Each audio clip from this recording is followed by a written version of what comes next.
আসসালামু আলাইকুম। প্রত্যেক বছর আমরা নতুন নতুন মাটি কিনে চাষ করি, এতে কিন্তু আমাদের প্রচুর ব্যয় হয়। আপনারা কারা কারা প্রত্যেক বছর এই নতুন নতুন মাটি কিনে সবজি চাষে ব্যয় বাড়াতে চান না, আবার বাম্পার ফলনও চাই?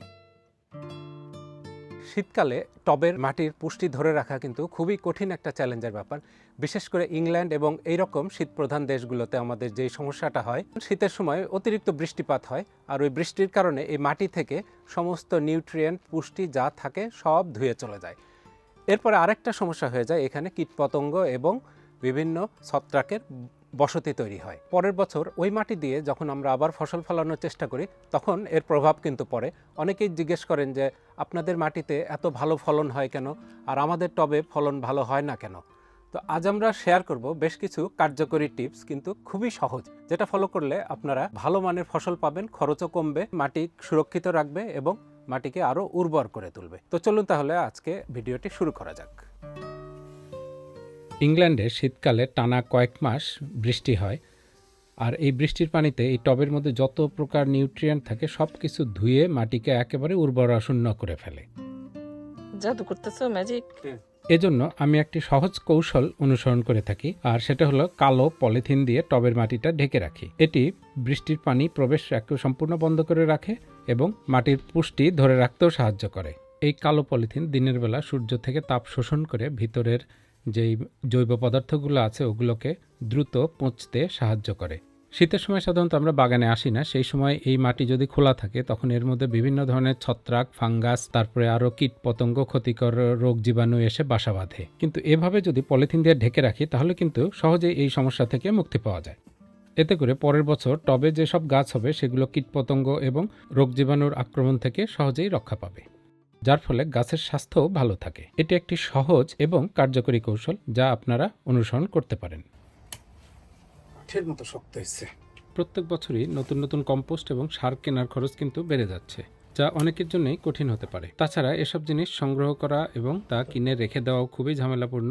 তাই আমাদের জন্য সবচেয়ে ভালো উপায় হলো টবের মাটি পুনর্ব্যবহার করা। আজ আমরা দেখাবো কিভাবে আমরা সহজ উপায়ে টবের মাটিকে উর্বর রাখতে পারি এবং বারবার এই টবের মাটি বছরের পর বছর ব্যবহার করতে পারি, যা পরিবেশ বান্ধব ও অর্থ সাশ্রয়ী। এই টবগুলোকে ঢেকে দেওয়ার আগে সাধারণত আমরা সবজি ও ফলের খোসা, চিকেন ম্যানিউর, ঘাস, লতাপাতা মিশিয়ে দিই। এগুলো ধীরে ধীরে প্রাকৃতিকভাবে পচে যেয়ে মাটির উর্বরতা বৃদ্ধি করে। সবজি ও ফলের খোসা মাটিতে জৈব পদার্থ যোগ করে এবং চিকেন ম্যানিউর ভালো নাইট্রোজেনের উৎস, যা গাছের জন্য কিন্তু অত্যন্ত দরকারি। এই পুরাতন গাছগুলো কেটে আমরা টুকরা টুকরা করে মাটির সাথে মিশিয়ে দেব। টবের এই মাটিতে সবজি এবং ফলের খোসা, মাছের আঁশ, মুরগির বিষ্ঠা ইত্যাদি ধীরে ধীরে পচে মাটির সাথে পুষ্টি যোগ করবে, যার ফলে এই মাটি আমাদের পরের বছরের সবজি চাষের জন্য খুবই উপকারী হবে।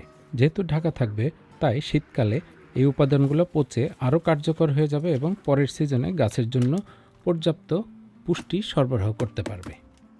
আমি এভাবে ব্যবহার করে দেখেছি, বাজার থেকে কেনা কম্পোস্টের চেয়ে এই মাটিতে কয়েক গুণ বেশি নিউট্রিয়েন্ট থাকে এবং খুব ভালো কাজ করে।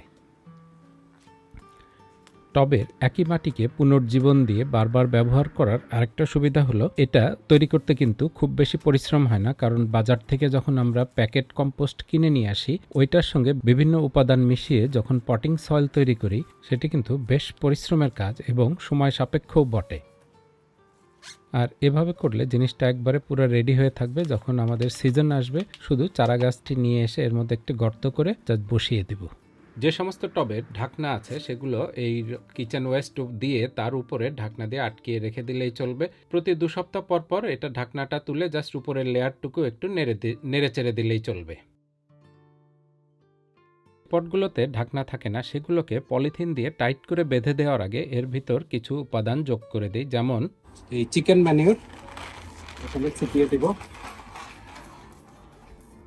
এগুলো মেশানোর পরে পুরো টবের মাটি কিন্তু ওলটপালট করতে হবে না, জাস্ট উপরের লেয়ারের 2-3 ইঞ্চি একটু নাড়াচাড়া করলেই হবে, কারণ এটা উপর থেকে ধীরে ধীরে এটার সঙ্গে মাটির সঙ্গে মিশে নিচ পর্যন্ত পৌঁছে যাবে।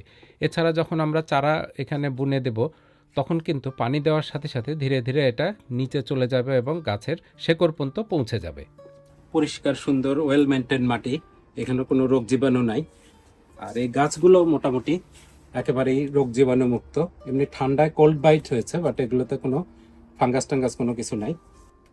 তো যে টবে যে গাছ হয়ে থাকে সেই গাছ যদি আমরা কেটে কেটে এর সঙ্গে আবার মিশিয়ে দিতে পারি, যাকে বলে ব্যাক টু মাদার নেচার, তো এভাবে করলে একটা সুবিধা হয় কি, যেই নিউট্রিয়েন্ট এই গাছটা শোষণ করে নিয়েছে ওই সেম নিউট্রিয়েন্ট কিন্তু আবার ফেরত যাচ্ছে, যার ফলে ওটার যে ঘাটতি হয়েছিল এটা থেকেই অধিকাংশ পরিমাণে সেটা পূরণ হয়ে যায়। তবে খেয়াল রাখতে হবে এই গাছগুলো যেন রোগমুক্ত এবং কীটপতঙ্গ এবং তাদের লার্ভা ডিম মুক্ত থাকে, তা না হলে কিন্তু এটা হিতে বিপরীত হতে পারে। পাতাগুলোকে কুচি কুচি করে ছোট ছোট করে কেটে দিতে পারলে ভালো, না দিলেও সমস্যা নাই। এরপরে এটাকে পলিথিন দিয়ে বেঁধে দিলে কিছুদিনের মধ্যেই এটা পচে নিচে নেমে যাবে। এরপরে হয়তো 2 সপ্তাহ পরে এভাবে আবার খুলে উপরের লেয়ারের মাটিগুলোকে হালকা করে ওলট পালট করে দিলে কি হবে, মাটির ভিতরে বায়ু চলাচল ভালো হবে এবং সার ও খোসাগুলো মাটির প্রত্যেকটা স্তরে এগুলো মিশে যাবে, এই যে এইভাবে আস্তে আস্তে।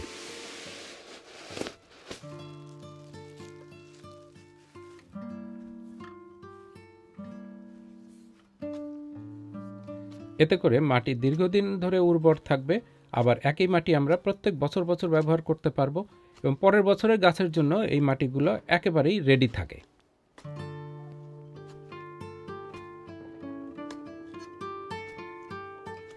আমরা এই ইউকেতে দীর্ঘদিন ধরে এই ফসল সবজি চাষ করি, তো সেই অভিজ্ঞতার আলোকে আপনাদের কাছে এরকম ছোট ছোট বেশ কিছু টিপস শেয়ার করি যেগুলো অত্যন্ত কার্যকরী। তো আপনারা যদি এগুলো নিয়মিত ফলো করেন, আমাদের চ্যানেলের সঙ্গে যুক্ত থাকেন, তাহলে কিন্তু আপনাদের বিশেষ উপকার হবে। আজকের ভিডিওতে এই পদ্ধতিগুলো যা আমরা দেখালাম তা যদি আপনারা অনুসরণ করেন, তাহলে শীতকালে মাটির পুষ্টি ধরে রাখা আমাদের জন্য খুবই সহজ হবে এবং একই মাটি আমরা বহু বছর ধরে ব্যবহার করতে পারবো। প্রত্যেক বছর বছর নতুন কম্পোস্ট কেনার খরচ এবং ঝামেলা থেকেও মুক্তি পাবো। আর যাদের টবে গাছের যত্ন নিতে হয় তাদের জন্য কিন্তু এটা একেবারেই খুবই কার্যকরী একটা সমাধান। সবজি গাছের স্বাস্থ্য ভালো রাখতে হলে মাটির পুষ্টি এবং মাটির স্বাস্থ্য সুরক্ষা অত্যন্ত গুরুত্বপূর্ণ। আবার মনে করিয়ে দিচ্ছি, এই যে মাটি কিন্তু প্রতি 2 সপ্তাহ পর পর এরকম প্যাকেট খুলে আবার উল্টে পাল্টিয়ে দিবেন, তা না হলে কিন্তু এটা দ্রুত পচবে না, কারণ এখানে শীতের দেশ, এখানে ডিকম্পোজ হতে বেশ টাইম নেয়। ট্রপিক্যাল ক্লাইমেটে কিন্তু এই পচা নিয়ে কোনো টেনশন করতে হয় না, ওটা অটোমেটিক কয়েক সপ্তাহের মধ্যেই পচে একটা ওয়েল কম্পোস্ট তৈরি হয়ে যায়। আর এই নাড়ানাড়ির ফলে মাটিতে কিন্তু বায়ু চলাচল ভালো হয়, যা গাছের জন্য খুবই দরকার। সময় নিয়ে ভিডিওটি দেখার জন্য আপনাদের সবাইকে অসংখ্য ধন্যবাদ। আশা করি এই টিপসগুলো আপনাদের বাগান করার সময় কাজে দিবে এবং শীতকালে মাটির পুষ্টি ধরে রাখতে সাহায্য করবে। এরকম কার্যকরী ও উপকারী টিপস নিয়ে আমরা আরও ভিডিও তৈরি করব ইনশাআল্লাহ। এজন্য আপনাদের সহযোগিতা এবং মতামত আমাদের অত্যন্ত প্রয়োজন। আজকের ভিডিওটি ভালো লেগে থাকলে একটি লাইক দিতে ভুলবেন না, আর আমাদের চ্যানেলটি সাবস্ক্রাইবও করে রাখবেন, যাতে এই ধরনের ভিডিও আসা মাত্রই আপনারা দেখতে পারেন। আপনাদের বাগান করার অভিজ্ঞতা আমাদের সাথে শেয়ার করতেও ভুলবেন না। সবাইকে আবারও ধন্যবাদ। আল্লাহ হাফেজ।